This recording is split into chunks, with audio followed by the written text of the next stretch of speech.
Спасибо медикам. На этот раз слова благодарности вывели краской на асфальте. Рисунок появился на площади у Осетинского театра.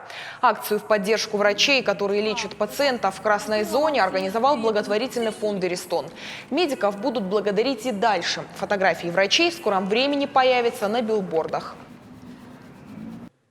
Расположение перед Осетинским театром не случайно. Хотелось, чтобы были задействованы узнаваемые места Владикавказа, так гостиница «Владикавказ», Осетинский театр, чтобы даже люди, которые находятся не в Осетии, могли понять, откуда, с какого города этот рисунок реализован.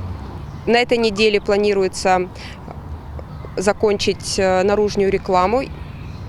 Там будут в том числе и портреты врачей, медсестер, санитаров, медиков, волонтеров, которые сейчас находятся в грязной зоне непосредственно. Это будут их портреты, чтобы каждый житель республики мог увидеть своего друга, знакомого, который находится там. Да, также в социальных сетях сейчас проходит флешмоб «Спасибо медикам Осетии». Любой желающий может разместить фотографию своего близкого, любимого человека, который находится в грязной зоне, подписать хэштегом «Спасибо медикам Осетии» и таким образом присоединиться к акции благодарности.